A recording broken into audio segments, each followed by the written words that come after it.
The greatest power you possess is your ability to choose. Join Lowe's Moore as he reveals how you can begin to maximize that power by exploring yourself on the deepest levels and committing to making lasting and positive changes. Get ready to achieve breakthroughs that will lead to accelerated growth and transformation, because you are now tuned in to The Blueprint. Why the actions contradict the lamb. I'm fellowshipping when I'm with the fam. That's more relations, that's forming a phone.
If you don't stream, because there's a lot of people So say there was no sound. So you got to. Can you pick it up from the beginning real quick? Because Joyce just reminded you were on mute.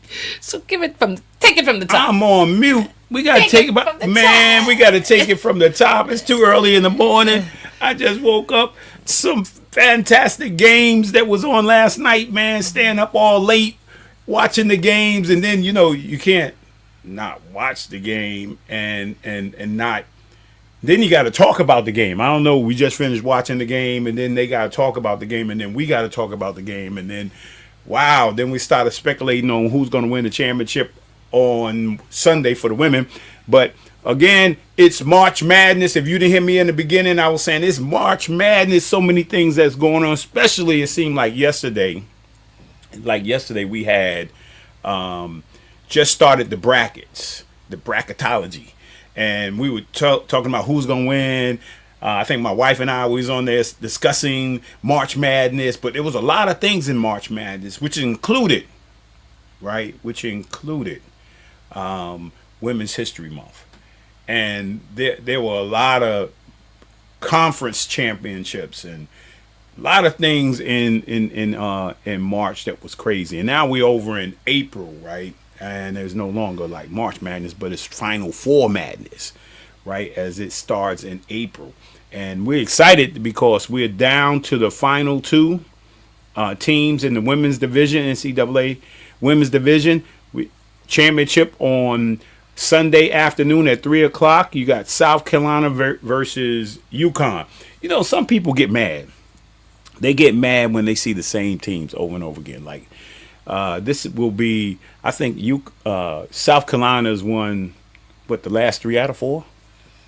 I think it's like the last 3 out of 4, and they could go back to back if they win on Sunday. And you know, some people get tired of winning. I ain't never heard that. I could see you getting tired of losing, but tired of winning, that's crazy all by itself. Hey, look, if somebody won 88 straight games, right? It's not millions and millions of people trying to get them to lose that game, right? I'm trying to get them to win as many games as they possibly can, because that's history. Man, I don't know about anybody else, but I love winning. I don't know about you guys, but if I can win every single game, every single tournament, every single championship, man, I just don't know anybody that wants to see somebody lose. Now, you got your own team, so you don't want to see your own teams lose. But we're here at the Final Four, now down to the Final Two for the women, and tonight started the Final Four for men. And man, it's just been madness. It's just been crazy. I don't know if you heard me say thank you to you guys for your support of the Blueprint podcast. We made some adjustments this morning. We're excited to be back with you. Thank you for your support of the Blueprint podcast on Facebook, Lowe's Motor Blueprint on Facebook, Lowe's Motor Blueprint on YouTube. And then don't forget, we're still streaming. We're streaming on PNN, the National Phoenix Network, and also Roku, and also the Fire TV stick as well, with my man Philip Reed. So again, I can't. And if you missed the last 2 shows of the Blueprint, where we were dealing with Women's History Month, we had 2 wonderful ladies up there. They were amazing. Check us out. They're still on there. Make sure you check that out. It was amazing to have those women up there, and they were very knowledgeable, and they all had powerful stories. So check that out. Right, and so let's move forward. Let's start with the book of the week. Oh, I say books of the week. That was last week. Those was good. Sorry. Huh? Sorry. Those was last week. But Dan Hurley, who's the coach at UConn men's basketball, he had 2 books out. I mean, I think they won back to back, right? They won back to back, and they were trying to get a 3-peat. That didn't happen this year, but he got 2 books. One is named The Game Changer, and the other one is the other book is Never Stop. I mean, when Dan Hurley's father, his whole family, and when it comes to coaching and playing basketball, right? He has a whole family, man. His father's amazing coach, man. Coach forever in high school. Never thought he was gonna retire, but now his son is doing it on the court. His sons are doing it, right? But those are the 2 books of I got 2 books of the week, and man, yeah, March Madness. And then here's the word of the week. The word of the week is competitive, right? I mean, that's what you are. My wife said that's what I am. The thing is, if you're going to be successful at anything, right, you have to be competitive. I mean, I think that's what it's all about. I mean, I don't know if anybody out there who can tell me, and all the sports, it doesn't even have to be sports. It could be in business, right? It could be in arts, entertainment, right? Who do you know? Name a person out there that you think is just out of their mind competitive. I know a few of them. Michael Jordan. Michael Jordan. Tiger Woods. Tiger Woods. Wayne Gretzky. Wayne Gretzky. Yeah, yeah, somebody. Tom Brady. Tom Brady. Oh my God, man! You have to be competitive, right? You could be like, not as skilled. Serena Williams. Serena Williams, Venus Williams. You could have less talent than everybody. Just a good, average, fundamental player or person, right? But if you're competitive, if your will to win, that means the will to win is not nearly as important as preparing to win, right? If you're prepared to win, regardless of what level your skill is, sometimes your competitive can overcome some of your weaknesses, right?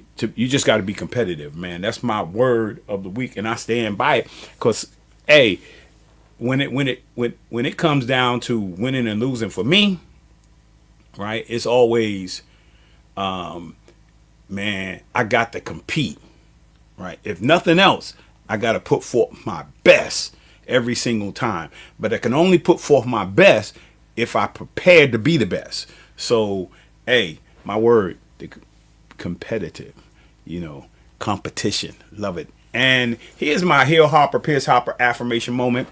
One of my favorite of all time, Michael Jordan.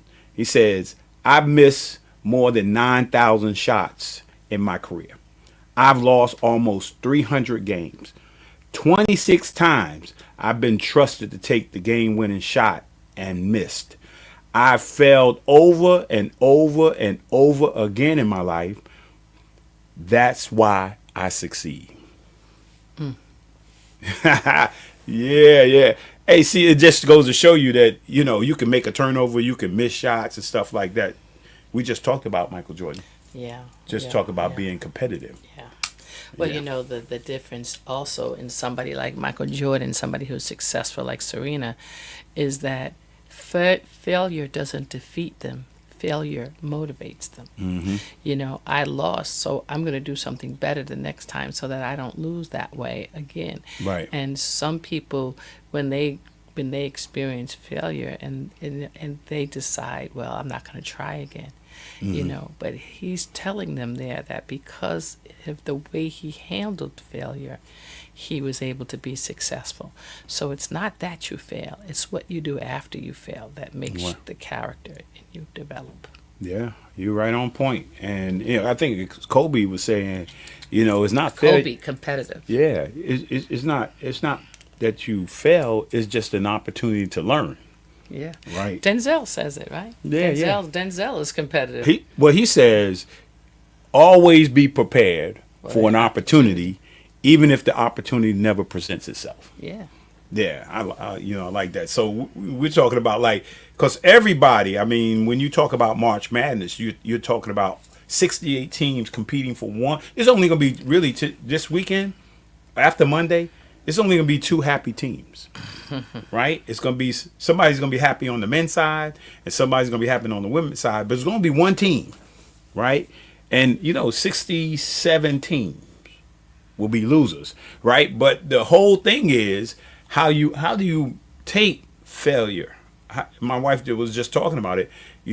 What do you do after you fail, right? And some teams have already lost, are already preparing for next year. They're getting ready. And you know what I like really that touched me really powerful during this March Madness was one of the things about sports and entertainment, one of the risk of it is injury, right? Nobody wants to be injured. And I don't think, no matter how competitive you are, how much you want to win, nobody wants to see their opponent get hurt, right? But there's some underlining stories in this March Madness, right? Juju Watson goes down, right? And of course, she right away gets a text from Paige Beckers, and saying, I'm going to be there. I was there, and I'm going to be there for you, right? And I think that's the story of sports, right? That even though we're competitive, right? When one of my fraternity brothers or sisters go down, right? We hurt too, right? Even though we want to win, right? So that's what was powerful in this March Madness is all the calls or texts or comments that Juju got. Well, Juju's an amazing player. I mean, when Gino Auriemma, when at the end of his game, he was asking the person on the on that was interviewing, man, you need to make this quick because I got to go see Juju play. And my mother was like, I'm not going to see no Juju play. My mother just got one team on her mind, right? And everybody else is the enemy, right? And the one night she finally says she's going to see Juju, Juju went down. So, but, and then my mother felt bad. No matter how much she loved UConn, right? When other people get hurt, we hurt with them. So, again, that was my affirmation. Here's my music and movie of the week, right? I don't know if you remember seeing everybody. The Fish They Saved Pittsburgh was not a great movie. For me, it was a great movie, even though it was a terrible movie, right? Was because Dr. J was in it. And Dr. J at that time was my man, and I don't care how terrible the movie was, but Dr. J was in it. But you know what was powerful about the movie? The soundtrack. The soundtrack was amazing. I mean, oh man, the sound. If you get a chance to go back, maybe you won't watch the movie, but look up the soundtrack for The Fish That Saved Pittsburgh and listen to it, man. It some beautiful songs on there. And then my movie of the week is He's Got Game. Right, He's Got Game, man. You got that was a better acting job, and He's Got Game. And I went down. I think I went down. Denzel was filming. And he was directing and filming this movie with Spike Lee, but he was also directing B.B. Wining's album. And I got a chance to go down, and of course David was there playing in the playground. He's playing basketball, but Denzel was competitive because Ray Allen was just supposed to beat Denzel. He's just supposed to beat him. And Denzel from Mount Vernon. You see it the other day when they say you a Hollywood actor, and Denzel said, "No, I'm a Mount Vernon actor," right? And so when the scene, Spike Lee set up the scene where Ray Allen is just supposed to take out his father, destroy his father. Denzel said, no, that's not gonna happen. And he was so competitive, right, that it made the scene so much better because Denzel scored like. The first 3 baskets, he started running around in a circle. Now, that wasn't in the script. But Denzel said, look, I'm not going to score no points. He's not going to beat me that bad because, know what he is? He's competitive, right? He had a competitive. But it made that scene and that movie so much better when he takes his son on. But anyway, that's my movie of the week. And here's my person of the week, Kareem Abdul-Jabbar. Yeah. We first known him as Lou Alcindor, right? And we could talk about all the great players. And I love these young players today. And we're going to get into this with my guest today. I love these young players today. But you know what? You know what's important in life? You got to know your history. You got to know your history. And Wemby's going to be a great player. Right, but we can't forget Ralph Sampson. Right before Wemby, now because the big player grows up and you're not traditional players, but I believe in it today that every player should be able to shoot a 3-pointer. Every player should be able to shoot free throw. Every player, regardless of height, should be able to dribble the ball. We're gonna talk a lot more about this, but man, Kareem could have did that, or Lou Alcindor could have did that in high school because he could handle the ball, he could shoot the ball, he could pass the ball, right? But at that time, in terms of the basketball tradition, right, you do not dribble the ball, you rebound it, throw it out, and you run down the court, and you go to the post. Well, that's gone today. But anyway, he's my, one of the reasons why Kareem is my person of the week because Kareem was conscious. He was aware, right? Not just about basketball, but he was aware about what was happening politically, what was happening culturally, right? He was aware, right? And he made his feelings, he made his voice heard, right? It was controversial, but it was correct. And that's why Kareem is my person of the week. All right. Awesome. Right. And then I want to say happy birthday. Some happy birthday shout out to my Aunt Joyce. Happy birthday. I remember those pictures. and then happy birthday to Isaac T. Graham. That's my wife's grandfather. Right. And he was like, I guess he was the first principal. He was the first black principal of a public high school in Charlotte, North Carolina. Awesome, man. Yeah, named the Torrance Lytle School. Yeah, but his father was the first black principal in the school district. He was for 50 years before him. So, family of educators. Yeah, legacy of education. Yeah. Right. Oh, that's powerful. Happy birthday, my wife's cousin Dirk. Yeah, he got a big number, but I'll leave him be. Yeah. I don't think anybody minds the numbers going up, just as long as you're there and you can be productive. Yeah. He's my cousin, but he's really my big brother because he basically helped to raise us. Oh, well, happy birthday, Dirk. Yeah. Yeah. And my brother-in-law Randall George. Today. Happy birthday today. Today. Happy birthday, man. Enjoy it. Right? We moving up in those numbers, man. We got to be happy.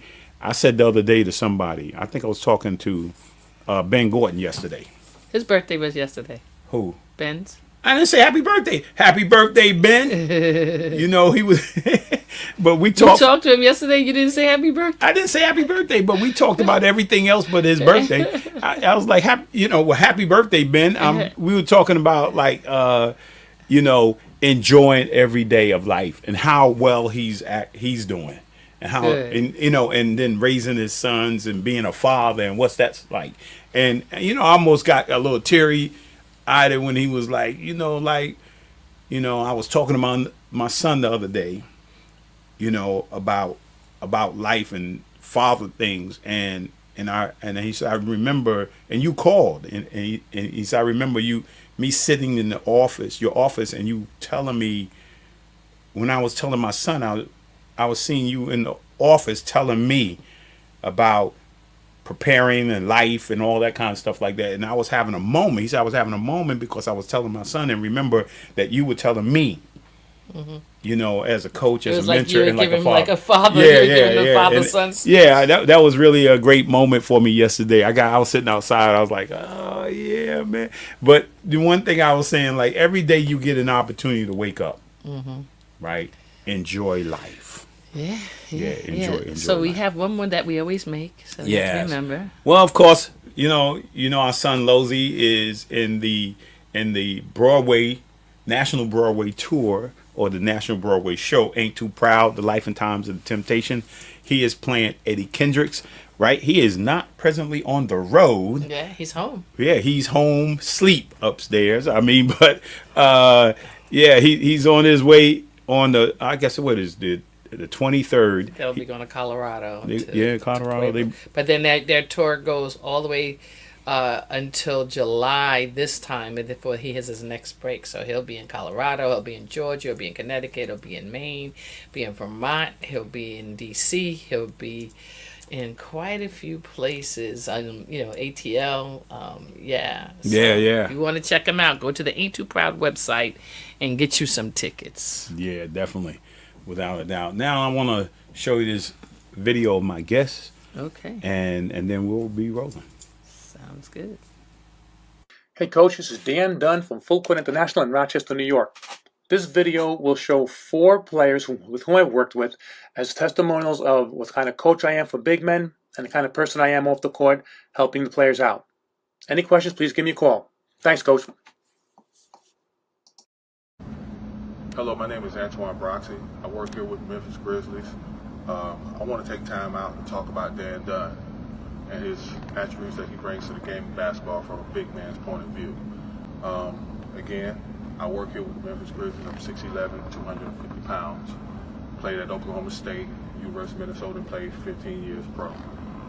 Dan is an amazing coach. He works great out of pick and roll, low post, high post. He's a very, very detailed person, very, very detailed coach. He taught me a lot in my time with the Razor Sharks, and one thing about him, not only does he show tremendous detail while teaching this game of basketball, he's, I would say, off the court, he's an amazing person. Like, when I'm able to sit down and break bread with him and talk about basketball, he also talks about life and, you know, what he brings to everyday life. He brings life into any and every situation that he's in. And I also would say he's one of my best friends. He's taught me a lot, you know, teaching not only my footwork, not only left hand, right hook. He's taught me, you know, a lot of things, you know, about how to deal with the community, how to be out in the community. Outside of that, like I said, Dan is a great, great person. Thank you for your time. Hello, my name is Kayla Alexander. I'm a 6-year WNBA vet and current senior women's national team player for Team Canada. This off-season for me, which was this past winter, I took time off when playing overseas to work on my game and train, and I took some time and I went back to Syracuse, my old alma mater where I graduated and played, to do some training there and have access to the gym and just visit old friends. And while I was there, I had the opportunity to train with Dan. He actually drove in from Rochester to train with me for a good an hour and a half, 2 hours, I'd say, for 2 sessions, which I really appreciated. He was great. He's a great teacher. He really broke down what he was teaching me and why he was teaching me. We worked a lot on post moves, how to get bigger in the post, how to make certain post moves, dribble moves down low, and it was quite beneficial, and I really enjoyed myself. And I think it came in handy because I'm trying to use it, I'm still using what he taught me here in Australia. I was able to work on it this summer, and I was able to try and implement some of it during my summer basketball with Team Canada as well. So thanks, Dan, for the help. I really appreciate it. Action. Hey everybody, this is Joey De La Rosa. I'm up here in Rochester. Just got done working out with Daniel Dunne, and it was great. I spent the last 2 days here just working on my low post game, mid-range, screen and pop, screen and roll, footwork. So it's very important to learn those things in the game of basketball because not anybody teaches it no more. People like fade away from that, and then the way how basketball is going, there's no more back to the basket bigs. But you know, I came out here today, worked out with Daniel Dunne. He showed me a few things, you know, working my back to the basket, opening it up, sigma drills, pick and pop, and just a little bit of everything, working on your free throws. This is where you really want to come and work out if you're trying to excel your game to the next level. Full Court International. Josh Chichester here, former Rochester Razor Shark power forward, Louisville alum. Learning from Coach Dunne was by far one of the best experiences I had playing basketball, because knowing that he had the background that he has playing in the Big East, which is one of the toughest conferences in America, for the big men especially. He definitely gave me some jewels and some gems to work on my game, and I could say dealing with Coach Dunne, he definitely made me a better player by far, and also a better person due with, you know, mentally, because without being a better person, you can't be a better player, and all that comes in hand. And I give big ups to Coach Dunne for that, and I wish him the best of luck, and just keep pushing, Coach. Josh Chichester here. Love. Once again, the coach, this is Dan Dunne, thanking you.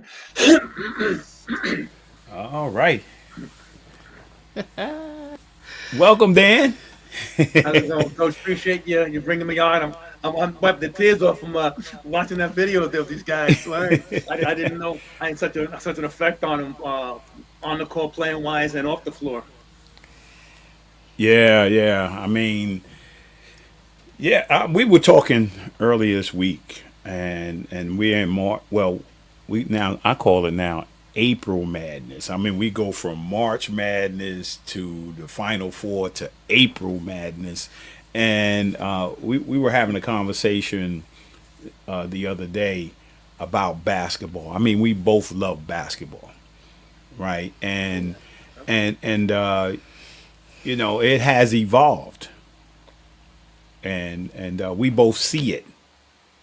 And I think one of them mentioned in the video, right? He said, "Well, we don't do much back to the basket post up stuff anymore, right?" But you know, they did appreciate it, right? And there's some of the some things we don't see as much, although when it comes down to particularly the we even seen yesterday when we were watching the women's game, right?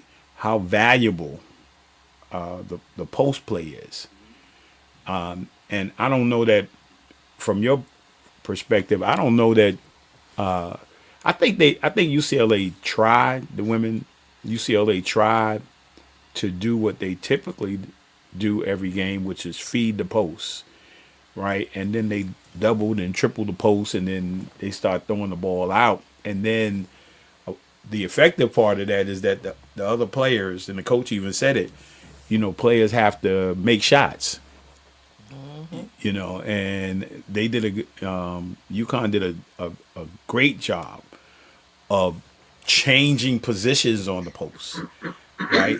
Now you watch. I'm sure you watched the game yesterday, Yep. and you're 6'10", right? And you played the post against some amazing players, right? What, you know, just to start this out, what would you have done differently in regards to yesterday? Now, you know, the young lady that played the post, she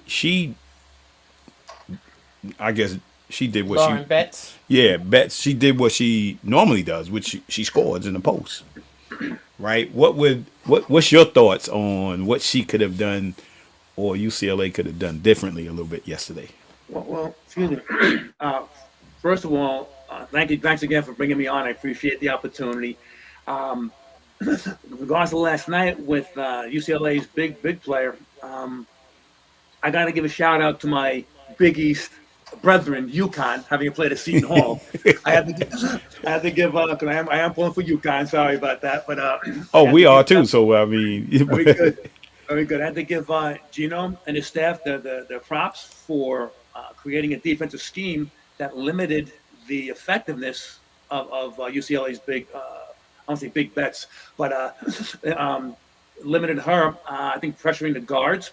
And the guards getting deflections and them not being able to get the ball to the post. I think that helped. And the immediate fronting and double teaming of Betts. And when she did get the ball, I think that frustrated her as well. And she couldn't kick it out as well because you had two big players, players her size basically going against her and sandwiching her and making it more difficult for her. You're not going to stop a player who's 6'7", who's like All-American, who's all-conference, who's an excellent player. But you have to try to limit or negate her strengths and try to have everyone else pick up the slack a little bit. And unfortunately, UCLA's other players didn't pick up the slack for what UConn limited Betts in doing. Yeah. I mean, and she did the best she could, but that's why it's a team game, right? And you needed those other players to be more effective. I mean, a freshman came off the bench for UCLA yesterday, and I think it was UCLA. She had a couple of shots. In reality, they needed to establish their outside game before they went inside.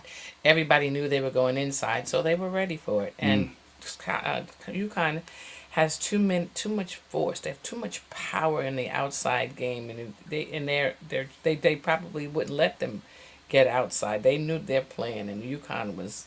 I said to our son, UConn gonna blow them out. It's gonna blow them out. Yeah. He was like, no. I said, I'm just telling you, they have too much firepower. They're not gonna be stopped, and they move too much without the ball. He's gonna make that girl tired.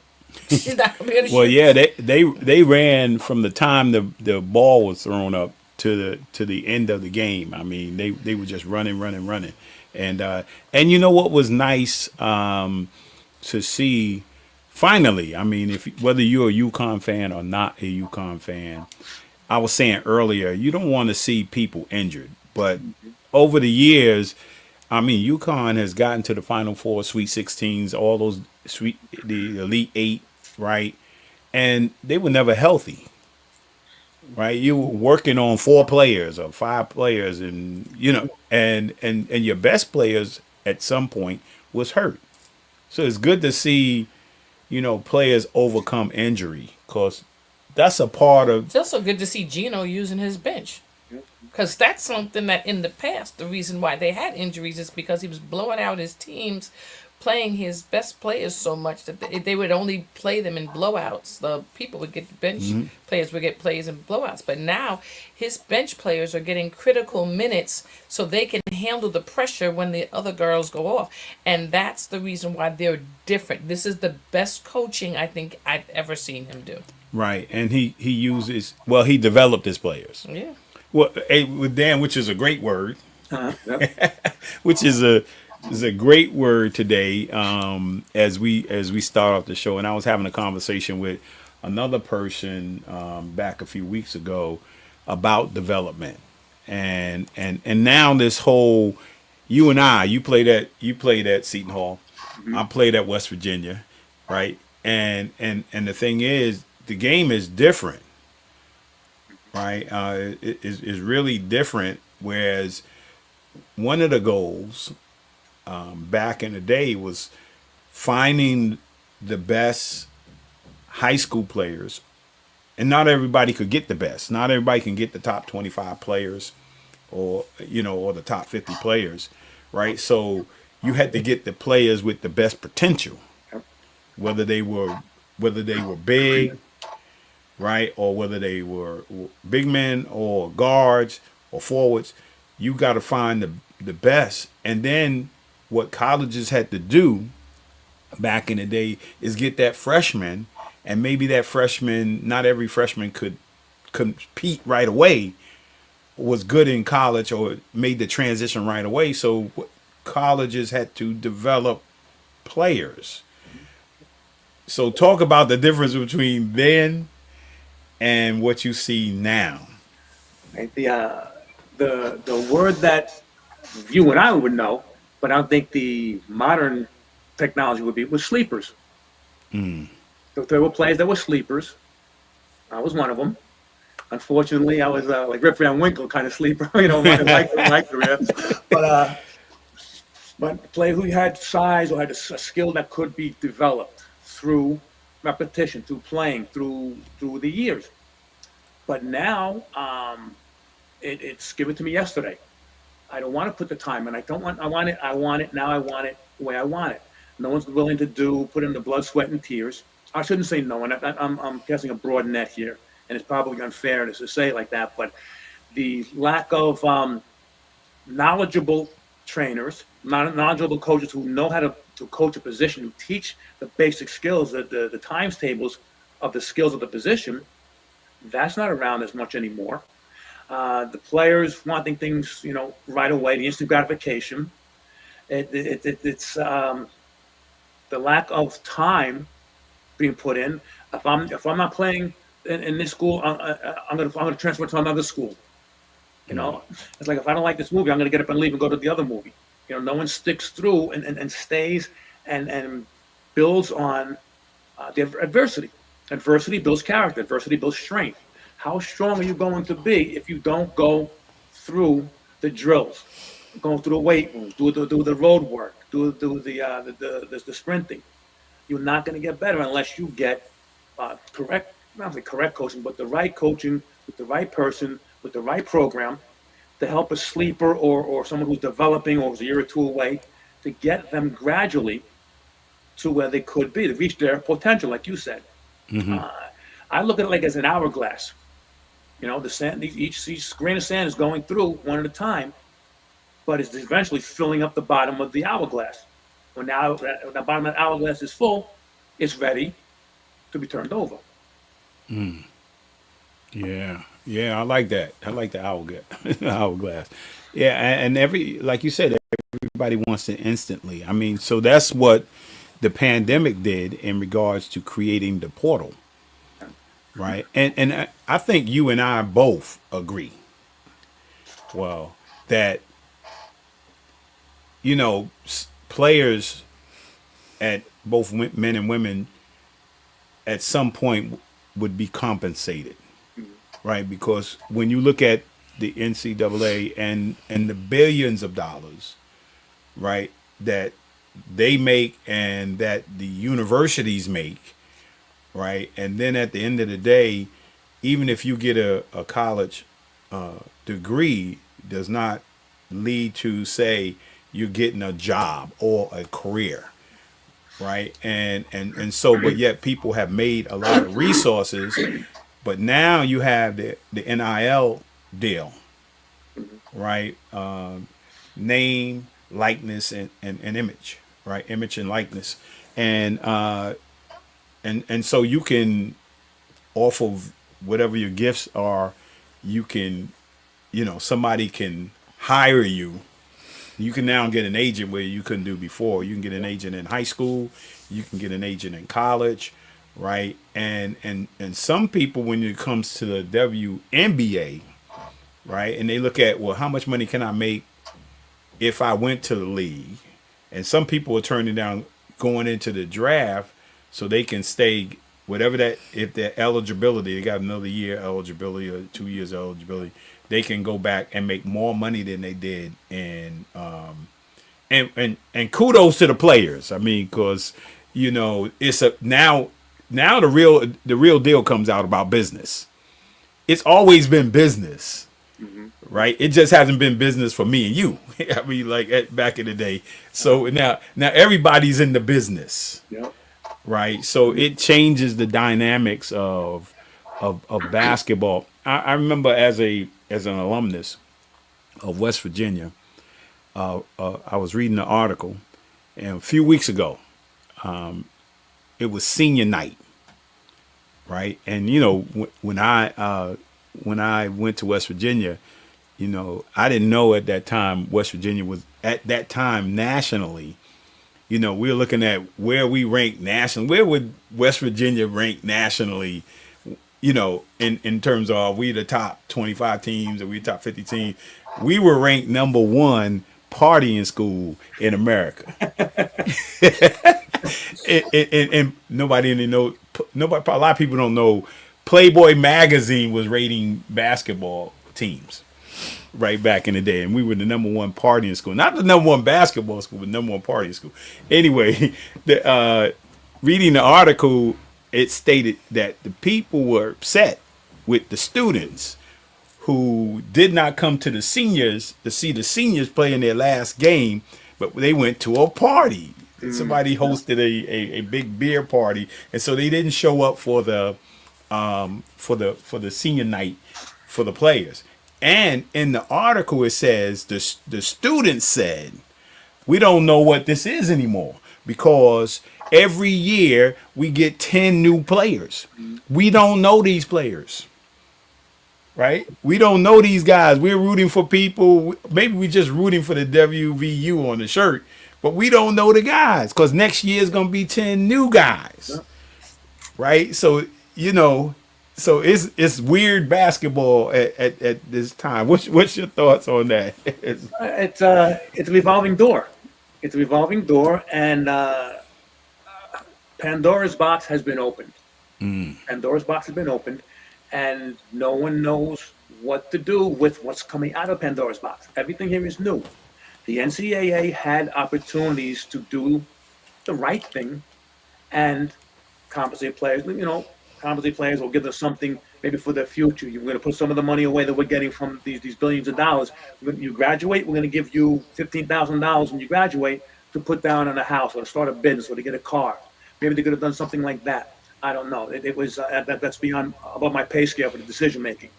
But the NCAA had the cash cow, and it seemed like they didn't want to share it or have any profit sharing type of things. And it's becoming now the Dodgers and the Yankees. The Pittsburgh Pirates, the Kansas City Royals, they're not going to compete, or they will compete for a little bit, but they're not going to be playing in the World Series because they can't outspend the Yankees, the Dodgers, the Mets, the Astros, that type of thing. So at Seton Hall, my alma mater, this year they struggled because small Catholic school, no football money, and their best player was signed with St. John's and did well there. The best player from this year's team just left and went to Oklahoma State for a bigger payday, and it's potentially going to ruin the college game, and it's going to make college basketball a triple A or G League light type of thing, or the next level down, because you got players getting paid more money than the coaches in some instances. Why should I listen to you? I got to get more money than you, and I'm 17, 18, 19 years old. I got to listen to you. Or I saw in one of the post-game interviews, I think it was Maryland, first thing the player said, yeah, he's paying me, so I got to do what he tells me to do. And to me, being old school, being a baby boomer, that's not how it should be. Right. You're the coach. My parents trusted you as a coach to take care of me for 4 years, make sure I got my education, make sure I grew as a man, and make sure I developed as a basketball player and became better than I was when my parents gave me to you. That's not happening anymore. Wow. But a lot of times these players are taking care of their families through the NIL money. And you have an 18, 19, 20, 21-year-old being given $400,000, $500,000, $600,000. They don't know what to do with it. Yeah. And then you have the agents coming in, and the agents, a lot of them are honest, some of them aren't. It depends on who you get. They're going to look for their piece of the pie. And for an 18, 19, 20-year-old to be able to have to bear that brunt of taking care of the family, taking care of the agent, going to class to stay eligible, even though they may not be working towards a degree, it's too much for those young men, those young women. You're asking them to be adults before they even get out of their adolescence, basically. Yeah. And, it's pretty interesting to see, kids saying, oh, yeah, I'm in my fourth school. Or they're talking about, yeah, I'm on my fourth school. I've been to these 3 schools. And it's something in the past you would have never heard in regards to women, right? Occasionally, you would say, well, I'm not happy here and I'm going to transfer. And then you had to sit out. Now there's no sit out, right? There's no sit out. And then if you go to junior college, then you retain all your 4 years. If you go to junior college now. So the landscape has changed. And for a little kid, I think for a little kid who's thinking about, like, one day I'm going to be, I'm going to play in the NBA. One day I'm going to get a college scholarship. When you hear a coach say, I will never recruit another high school player ever. Yep. That's unfortunate. And you got individuals who, who are like dreaming of one day getting a college scholarship, right? And I mean, the opportunities are slim and none right now. Yep. Because you can be Mr. Basketball, you can win state championships. I mean, and not even get looked at. I remember a couple of years ago, I went to see Mount Vernon play. I guess it was in Newburgh. They were playing against Newburgh in the playoffs, regionals, and I was sitting way up in the stands, and it was all the college coaches there, but they're not even watching Newburgh and Mount Vernon. They just having a conversation with each other. I guess it's something in your job you just have to do. We call recruiting. So they up there, but they're not talking about any player on the floor, right? They're not even thinking about those players. And I'm just sitting there listening and having conversations among each other, but they're not watching the potential. Yep. Some kid that been playing since they were 5, 6 years old, right? And they've been playing ball in AAU tournaments and high schools and stuff like that. And now they're on the verge of trying to get a scholarship somewhere. But there are college coaches in the gym not even looking at you. And now they're really not looking at you because it's like, I'm going to hit the portal first. And there are thousands of kids in the portal, right? And so the high school kid with a dream, what's your thoughts on, physically, the kind of workout or the kind of preparation kids need to be doing now in order to get that what you think is a college scholarship? Well, I'm thinking that, just going to sidebar a little bit. I think this could be a windfall for junior colleges, possibly NAIA schools, because they're not mentioned at all, and prep schools. If a player can get an extra year of development at a high school, or they go to a JUCO and get an extra year of development to probably possibly make that jump to a Division I or Division II, that could be seen as a positive. So if you're so I seen you in high school and you're 6'7" and you're 185 pounds and you haven't hit your stopped growing yet, and then you go to a junior college or a prep school and you go to 6'8" and you put on 15 pounds and you stop growing, that could be a positive and not have used up one of your years of eligibility. That could be a positive. On the flip side, the dreams of a kid wearing the local school colors, but then I'm not recruiting those players anymore. That's like an arrow in the heart. Now what am I going to do? I can't go to school X when I dreamed about playing. Oh, you know, there's going to have to be another road. So what is not being thought of, think about when you go on to get on an airplane, go through TSA in the airplane. Some people have that pass and they go right through. Other people got to go in that line and go all around and get the face scan and all that stuff. There's the TSA pass to just go right through. That's what these portal kids are doing. The high school kids have to they go through the line back and forth and give their license and all that and get scanned and all that stuff to go through. It's a longer route for them to take. In the long run, could it be better? It possibly could for some players. It may teach the younger generations patience, that you're not going to get everything that you think you deserve as quick as you think you're going to get it. It could be like now you got to pay your dues. You're not going to go from high school to a Division I unless you're very, very special. You're going to have to take another step. Go to a prep school, a junior college, an NAI school for a year. And then that may be a hidden gem. I'm not saying it will be, but I'm saying it's a possibility. I'm trying not to be a Danny Downer here, and then be a little bit optimistic, find a little bit of a silver lining. Because I know personally, I could have used an extra year. You know, and some of these kids change schools or go to prep school from a high school and they reclassify.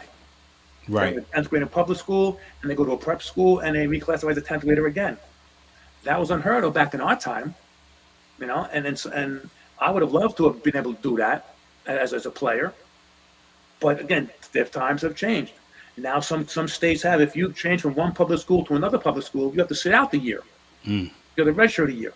In our time, you can go from public to private or parochial because it's a change of program. You know, but if you and then you can go there and then come back and play.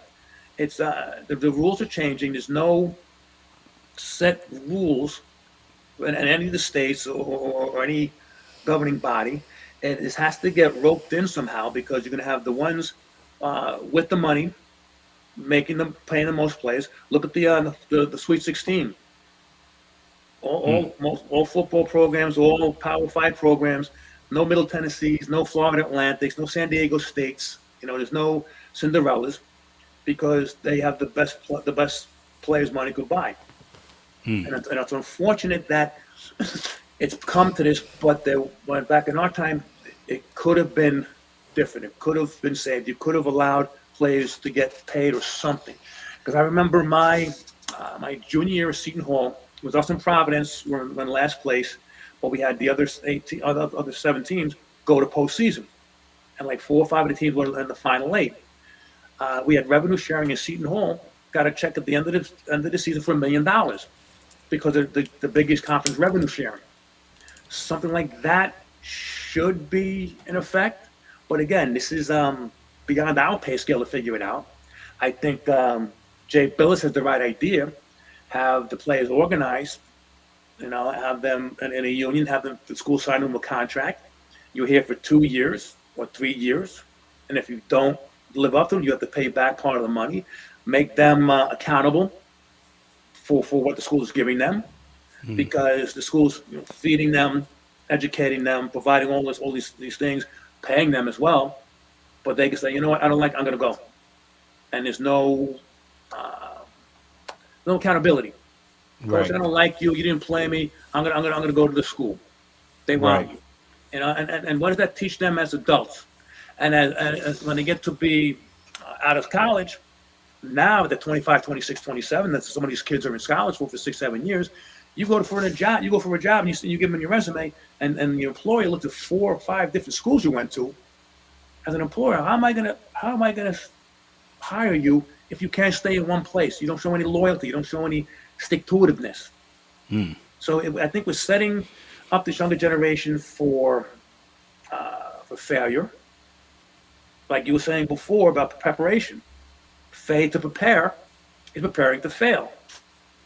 And we're not helping these youngsters anyway by giving them money, patting them on the head. Oh, thanks for your year. See you later.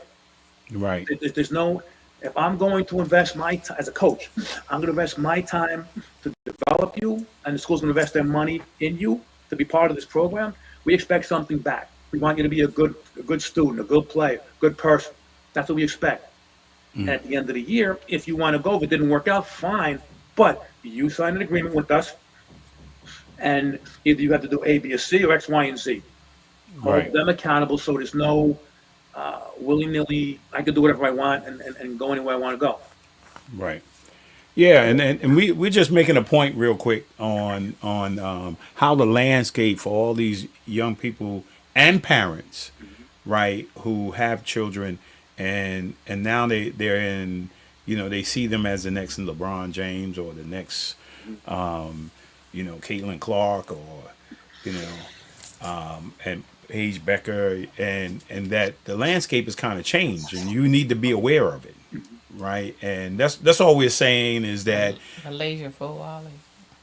For Wally's great players. I mean, just and that you have to, as a parent, you have to look at this differently than the hope that one day my kid's going to get a scholarship.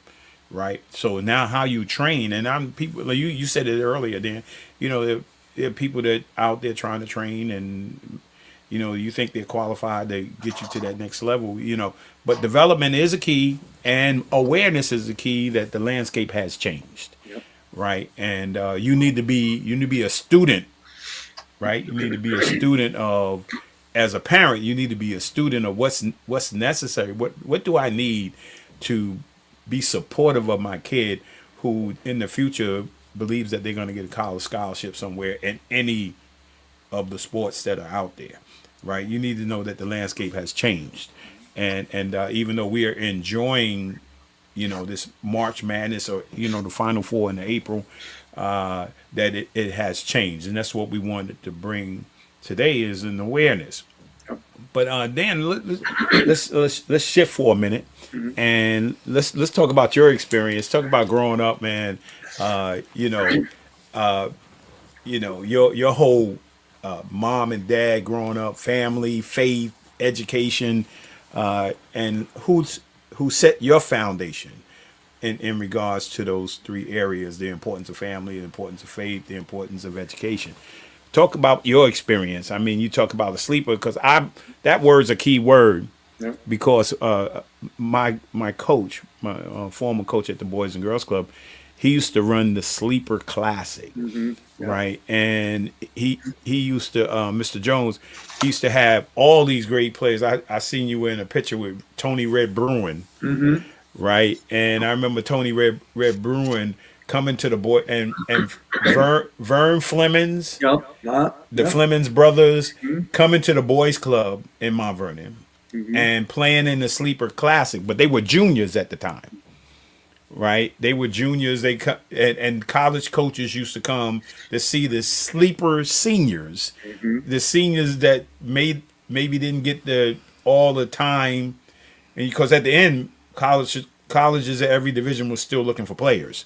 Right, and there were guys sitting on the bench who didn't get to play because he probably had, in high school, you probably had 12 players who could start. The other 5 could start somewhere on somebody else's team, right? So there were some sleepers out there, and I remember all those college coaches coming to the gym, man, right, taking notes on the sleepers, and then all of a sudden the rising juniors. You got to see him at the same. So talk about who laid your foundation, and helped you to grow in terms of your family? Well, I grew up in Long Island, Levittown, Long Island. And Levittown was the first suburb after World War II. It was the first suburb in the United States. It was made for veterans who there was a housing problem after the war when all the men came back from overseas. There was a housing shortage, and Levittown was built for veterans. And so I grew up there. It was a football, lacrosse, wrestling, baseball town. And I'm 15 years old, and I'm 6'5", and the basketball team wasn't that good. I ended up going to a camp in the summer, looking through the newspaper, found Long Island Lutheran camp. I went to Long Island Lutheran camp with Reverend Ed Vischer. You probably heard that name. Mm-hmm. Reverend Ed Vischer. I went to that camp, and I worked with coaches who knew what they were doing, who showed me how to drop step, how to do an up and under, basic thing. I got the most improved player for the camp.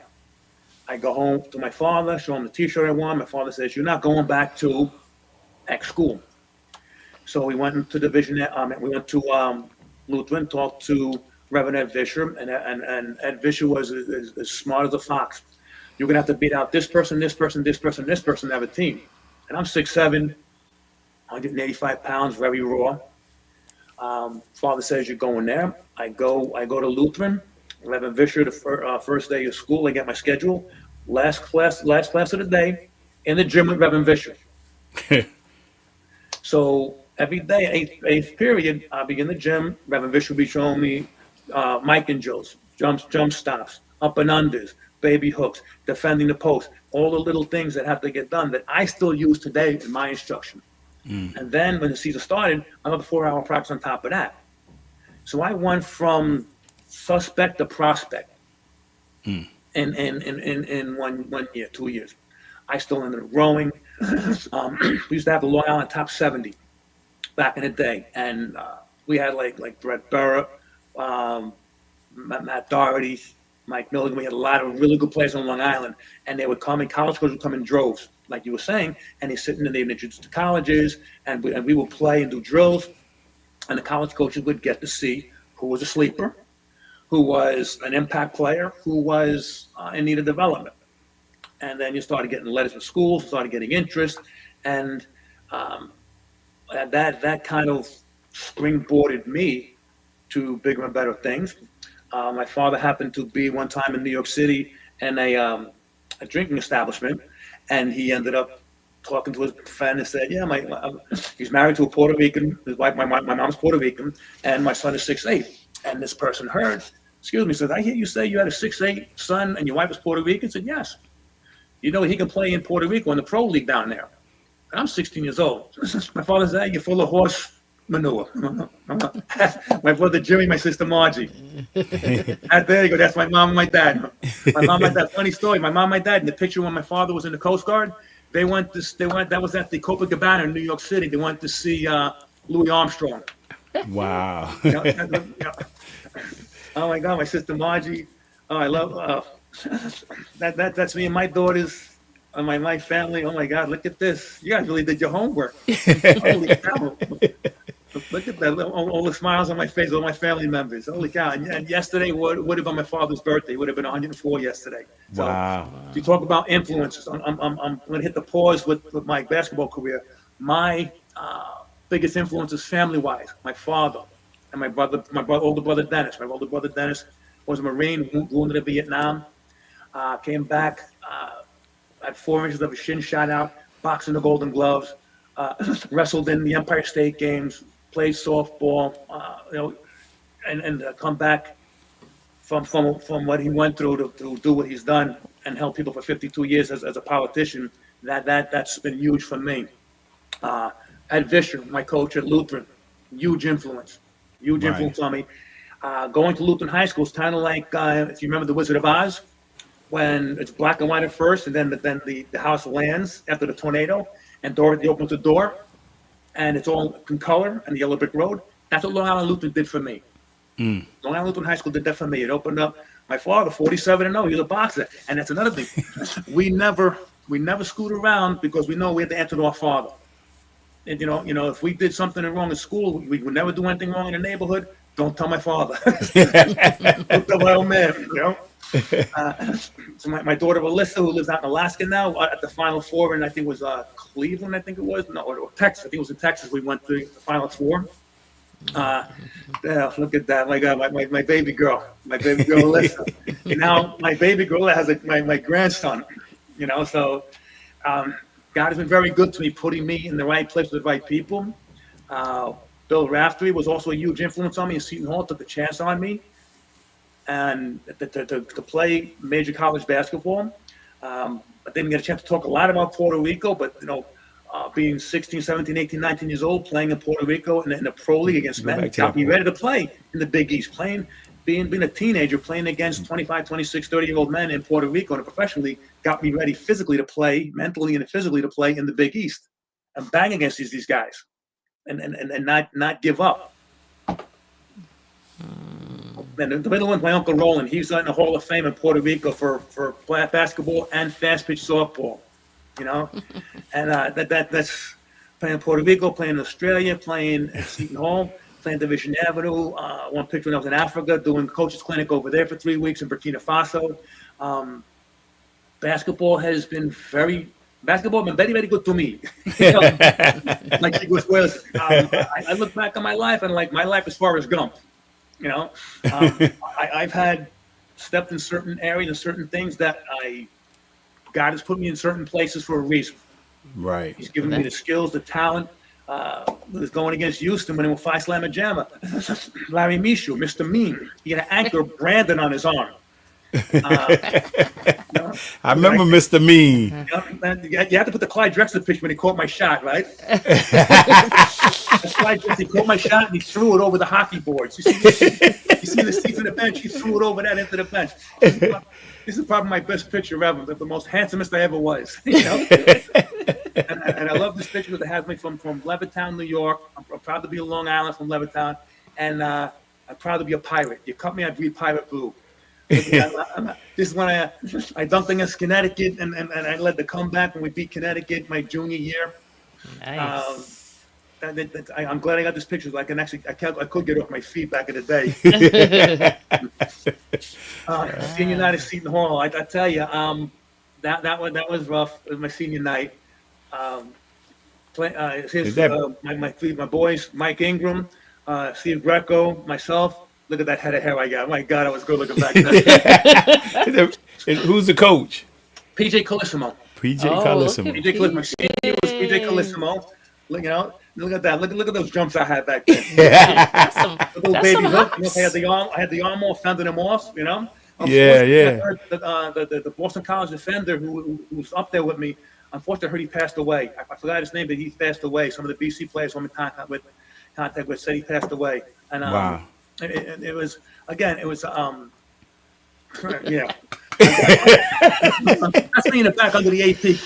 Clyde got to step on me. He got to step on me. And he just elevators. You see my eyes are at his waistband. And you're 6'10". Yeah. Clyde had some ups. He had some ups.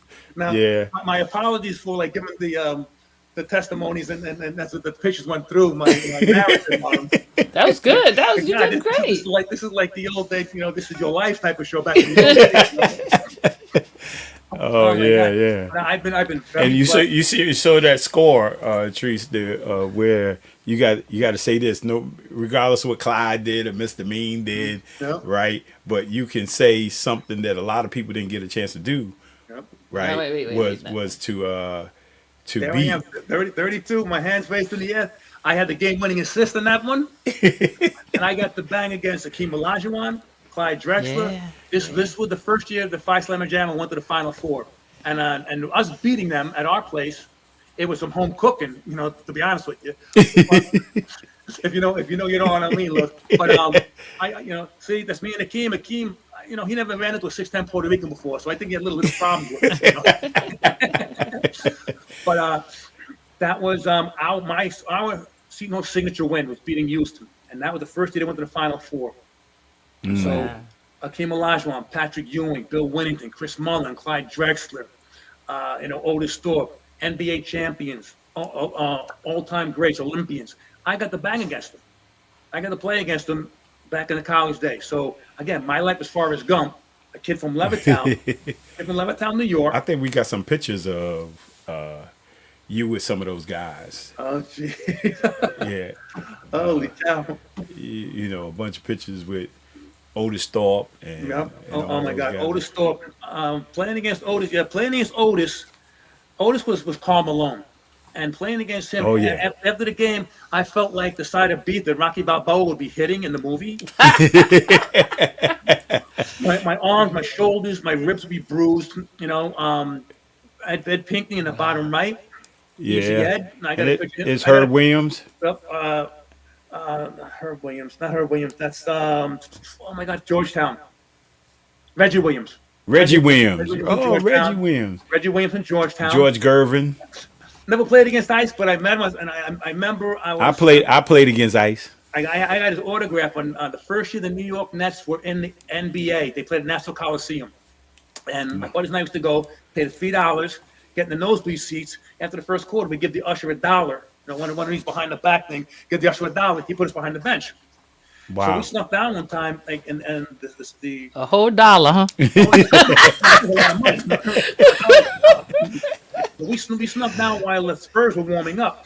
Mark Oberding, Louis Dampier, George Gervin, they're hanging out in the stands, just sitting, in the stands. We went up, we got the program, we have the autograph, shot the breeze with them, blah, blah, blah, blah, blah. I'm like, my God, Mark Oberding, probably the last ABA player to play in the NBA. He's probably like the longest, 6'11", 230, 240, like a Danny Shays type of journeyman type of player. Louis Right. Dampier from Kentucky, shoot the lights out of the three. And the Iceman, we knew who the Iceman was from Yeah. the ABA days. Right. But like, shaking his hand, and his hand will go up onto your wrist, And this is in San Antonio, like in the women's final for like 2002. And when I told him the story, and he was like, "Wow, I remember those were good days back then. It was so cool hanging out. He treated me like I was a long lost friend." Yeah, I just seen Ed Pinkney at the Bronx Basketball Hall of Fame. He was inducted. Yep. And then Otis was with me. I was with the Kansas City Kings, trying out with the Kansas City Kings Yep. before they went to Sacramento. Yep. And Coach brought us to his house for dinner, and he's like, "There's one spot, right, open." And you guys are competing for that one spot. And they had just drafted Otis Thorpe. Right? Well, we're like, we're not gonna make the team if he's your top draft pick, we're not making the team. And Otis in the preseason was my roommate. So it was funny, seeing those players. There's some other players up there too, Trees, I think. But you know what I'm talking about with Otis, how big he was. Yeah, Otis was. We call him Hercules. Yep. And he was Karl Malone before Karl Malone was. Yeah. He was massive. And the top right is Kurt Rambis. Kurt Rambis. Kurt Rambis and his Mark Jackson, not Kenny Houston, Allen Houston, and Bill Winnington. Bill Winnington played against me at St. John's. He went to my high school. I was between two All-American centers at Long Island Lutheran. Wayne McCoy was before me, and Bill Winnington was after me. So I'm like, all right, we got a Puerto Rican sandwich here. Two All-American centers and bologna, And then, we played against my sophomore year. We played against Long Island. Reggie Carter. Reggie Carter. And we were going to play him. I was a sophomore. Gus Williams' brother, Sam Williams, was a senior. He was a bad boy. And we played against Long Island Lutheran that year in the tournament. They used to have the tournament, and I think DeMatha came up. And Sam put on a show, man. He had 40. I don't think that DeMatha seen anybody like Sam, man. I mean, Sam was afraid of nothing, And we played against Long Island Lutheran, you guys, and Wayman McCoy was projected a potential pro out of high school. I mean, Long Island Lutheran had some good teams, man. Oh, yeah. And Reggie Carter ended up playing for the Knicks. The Knicks, yep. He's an excellent player, and he's a legend. Him and Wayne are still legends at Lutheran. And Lutheran now, today, the last 5, 6, 7 years, they're national. They're in that national prep school league, and then the high school playing against Oak Hill Academy, playing against Mount Verde, and hanging with them. And they were number one in the nation for a while this year. Right. You know? Yeah. No. Great programs. And I used to go with my daughter who was coaching. I think she was coaching at Fairfield at this time, and then she eventually went to Stony Brook. But when she was coaching at Fairfield, I used to go with her on some of the recruiting trips. They had some amazing girls playing. Oh, Long Island Lutheran. Oh, yeah. Long Island Lutheran. Yeah, yep. They had some amazing girls. Last season, they had 3 McDonald's All-Americans on the team. 3 on the same team. Them girls is bad at Long Island. Coach Riati does a great job with them, and they're like national champions. And Coach Christina Riati, the head coach there, she was National Coach of the Year last year. Wow. So it's a great program to go to, and if you go there, you're set for college. You're prepared academically, socially, religiously. You're prepared to go to college, and prepared for life even, because the life skills I learned and the lifelong friendship I made back then, even non-basketball players, are still around. I'm still in touch with the people today. You know, wow. And basketball, like I said before, as God has given me these talents, He's given me the size, He's given me the knowledge and the skills, and it's my obligation to give back, to use these gifts the way I couldn't be the player that I wanted to be, that I could have been. So let me help others get better. God, you gave me these gifts, let me use these gifts, if not for me, for others. Let me train them or help them get better so they can realize their potential, so they can move up. And right. I don't want anything from them. You know, just to send me a postcard wherever if you go to Europe or in the NBA, send me a postcard, wave to me on TV or something. Let me know if you're okay. You know? Yeah. So and then the transition from playing to coaching. So talk about a little bit about your coaching credentials, because now you're coaching at Roberts Wesleyan University, Division II assistant women's basketball coach, and frontcourt player development. Yep, look at that. Well, that's another good picture of me. Like, this is some of our recruits for next year coming in. The Roberts Wesleyan. I'm not going to mention names of schools. I don't know if it's a violation or not, but these are some recruits who are coming into Roberts next year. And my coaching background, if you picture a bag of Skittles, I put a bag of Skittles and put them out. There's all different colors. Yeah. I've coached 5 and 6-year-old girls. I've coached professional men. I've coached overseas. I've coached professional men here in the States. I worked 18 G League tryout camps. I'm FIBA certified. I have my USA basketball license, gold license. I was trained in the NBA assistant coaches program. I think we had a picture of that. Yeah. So I've did NBA summer league. Yeah, I've been to the NBA summer league. I've been it's a little bit of everything that I've coached, and I've scouted. I've coached. I was an agent. I was a WNBA certified agent for 5 years. I was an agent with my company, Full Court International, was originally a player placement agency. And I've done it for 15 years, but we transitioned. Oh, you look good there, like you was in shape, like you was about ready to play, coach. I still am. You know? I can get up and down the flight. I can get up to the refrigerator and grab Especially something. that NBA summer league, you look like you was like working out. Yeah, you know, but I was like, I had to like hold my breath, and I had to hold my breath to pull a gut in, but you know what? Yeah. No, but I still got to kick the 2 left, and I can still get on the floor and show the bigs. I call them my bigs. What to do in the post. From block to block, you're not going to get anybody better than me showing you how to do this and improve your game. And how to, and I'm gonna complain a little bit about YouTube and Instagram and these people with the cones and the chairs and the brooms and all this stuff. I'm sorry, in a real game, a chair can move. You know, you're not going to drive around a cone in a game. You know, Amen. You know, dribbling and pushing the tennis ball on the floor. I've never seen that in a real game before. You know? I've never seen it before. It has to. If you're going to teach right. And what do you? These people who are trainers. What are your credentials? Where have you played? Who have you worked with? What have you done?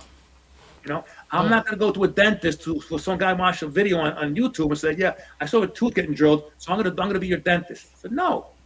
So you want someone who's trained, who knows what they're doing, who has a background. And unfortunately, the parents are. I'm switching gears a little bit. I'm sorry. The parents who want their kids to go up, get scholarships to do better, they're opening their wallets and paying people who don't know what they're doing. These snake oil salesmen don't know what they're doing. There has to, I'm thinking there has to be some kind of regulation or some kind of credential that the parents should look for. And at least have first aid and CPR. At least have Well, that. at least play JV. Right. Something. Well, But- no, not JV, but at least varsity, right, Trees? At least. But getting back to my philosophy, my passion for helping big men, and I'm tooting my own horn because there's not many people that know what I know who are good at what I do. And I can add a player can have the hammer, the saw, and then the screwdriver. I'm going to give you the Allen wrench. I'm going to give you the hacksaw. I'm going to give you the different tools that you can use that you need in certain parts of the job. And I'm not the end all cure all, but I am one of the better teachers of the game of post play and front court playing, positioning, footwork, using your left hand, how to develop a counter move, because basically a big man, and you remember this, you need 3 moves in the post and a counter. If you have 3 go-to moves and a counter move, if the defense cuts you off, you got to do a counter move. Players today don't have it. Right. I'm showing my female players at Roberts Wrestling doing a tap drill. Right. 5 times. They don't even know what that is. No. You remember doing the tap drill, right? Remember, Trees? Yeah. We're working out with them. And I said, 2 months ago, could you do this? No, coach. Why can you do it now? You taught us, and we do it every day at practice. Hello? The mic and drill. So many times in the beginning of the year, my players could not do it. It's like getting on a bicycle, step over, and then in the game, I'll catch the rebound, they cut off, they step through, and they look at me, coach, I did it. I'm like, there you go. Look, listen, and learn. Look Right. what I'm doing, listen to what I'm telling you to do, and you learn how to do it. And then now you're going to show that to somebody down the road when your daughter, your son, when you have kids, you're going to show them this in the front yard or in the driveway. So I'm passing on my skills that I've learned from Reverend Vischer, from Bill Raftery, from Hadi Mahan, from PJ, from all the coaches who I've picked up something, different puzzles, pieces of the puzzle of my life that I put together. I'm trying to give those pieces of the puzzle to the next generation or the players, as like Antoine Broxy, who's now who played with me for 2 years, for 1 year at the Rochester Razor Sharks in the old Premier Basketball League, a minor league. We won the championship. I was there for 2 years as assistant coach, player development. We won the championship both years. I was there. The big men got better. Antoine Broxy is now an assistant with the Cleveland Cavaliers. He uses some of the things that I showed him to the Cavaliers and their big men. So I'm passing what I know on, and it's easy to do, but it's hard to teach. I can't teach you, Lowe's, how to do guard stuff. I can do the Mavericks drill. I can do the figure eights. I can do around the I can do a speed dribble, but I can't show these players how to do guard stuff. Just like you can't come into the post and show big men how to drop stuff against someone who has their elbow on your back.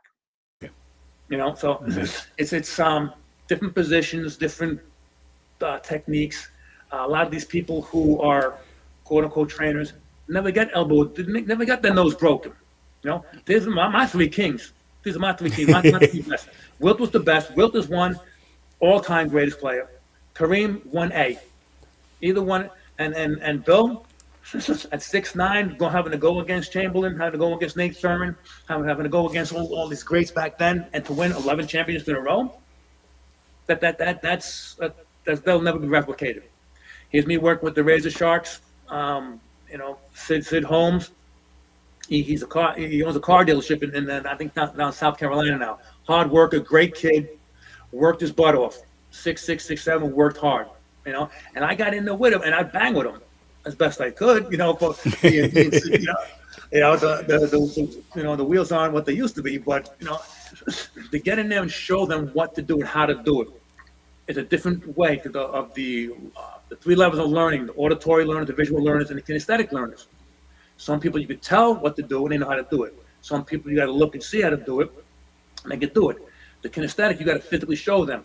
Turn your shoulders this way. Drop your foot here. Put your elbow up this way. So the 3 levels of learning. I was a teacher for 30 years, so I know how to teach.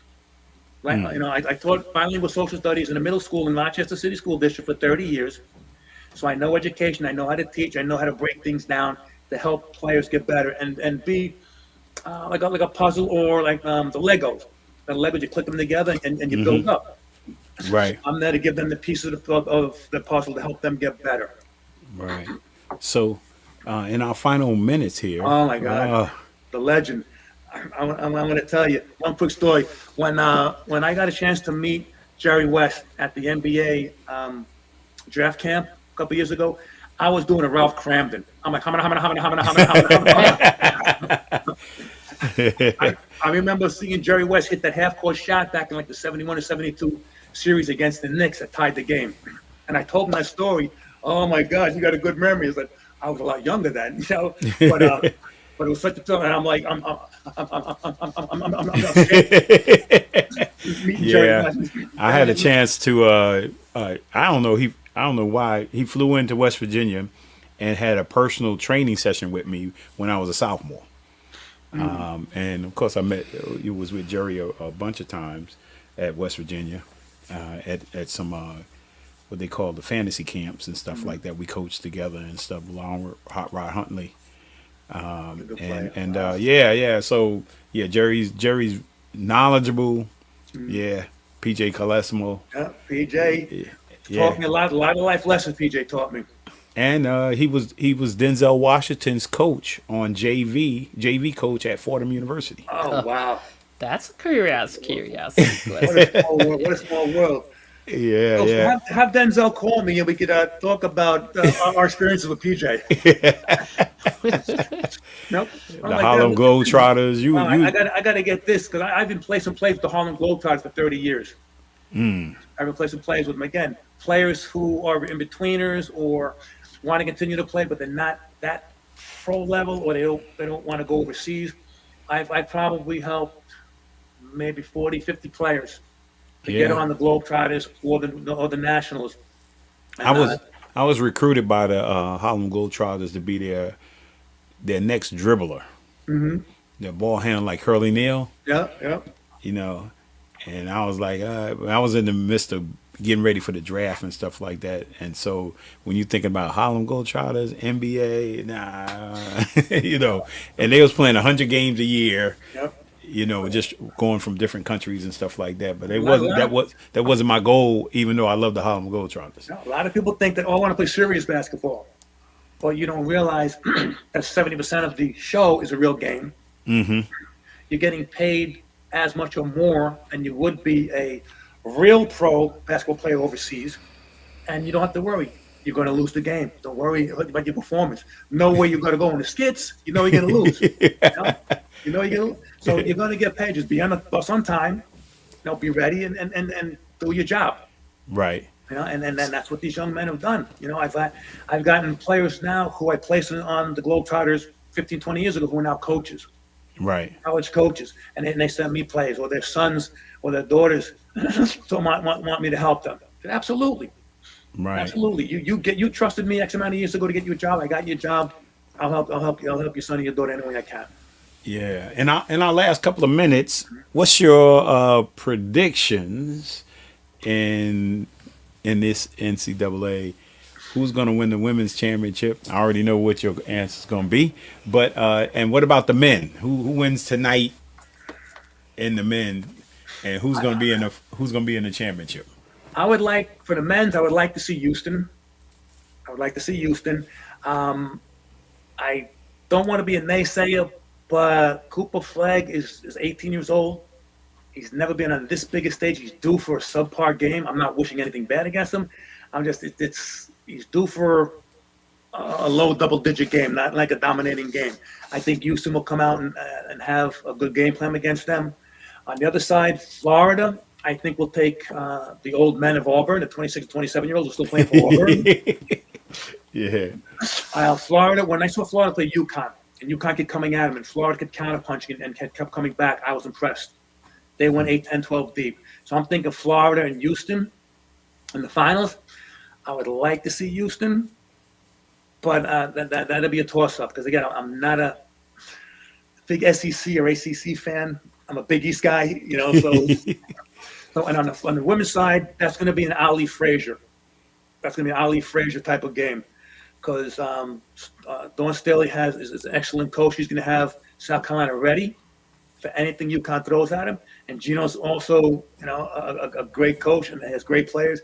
That's going to be like double overtime. That's going to be an exciting game. Yeah. So again, but I would. I actually think UConn's going to blow them out, but that's just my opinion. Smart lady. Now I would love South Carolina to win. I'm a South Carolina fan, but I'm just watching UConn do something that's just unbelievable. Yeah. And we got to see him in person a couple of times. No, we saw him in play at St. John's. They came to play at St. John's. They like a clinic. It was like a clinic. It was like they're like a well-oiled machine right now. Yep. They playing really well, and the players don't leave. They go and they stay there and get developed, like we were talking about before. Yeah. So Dan, I want to say thank you, man. Appreciate you coming on, man. I had a great conversation with you the other day. Right, I loved it. I was like, let's do this thing, man. And then it was great today. I'm hoping that everybody out there who hears this, it stays on both Facebook and YouTube. I'm going to send you the copies of it. Okay. So you won't have to go search for it, and then you'll have them. And yeah, man, enjoy the rest of the Final Four. Yep. And again, thank you again for coming on, and to all the viewers out there who support the Blueprint Podcast. I thank you, man. I hope you enjoyed this show. It was very informative. I love you guys. Thank you for your support each and every week. And I say this every week: if the Lord allow you to wake up tomorrow, make tomorrow your masterpiece. God bless you, and I'll see you next week. Thanks so much. Take care. We really hope you enjoyed this episode of Lowe's More, the Blueprint Podcast. Stay connected and follow us at our website, www.lowesmore.com. That's LOWESMOORE.com. You can also join the discussion on Twitter at Lowe's More and on Facebook at Lowe's More Jr. As always, thank you for pushing your mindset towards a better reality. This concludes the most thought-provoking portion of your day. Don't forget to like and subscribe to this podcast to stay fully up to date with everything we're up to. Until next time, be kind to yourself and each other. What they teaching is a joke. I ain't buying it like I'm broke. Insufficient funds for insignificant. All right, Dan. Check you out later. Thanks so much. Take care. You're welcome. Bye-bye. Bye.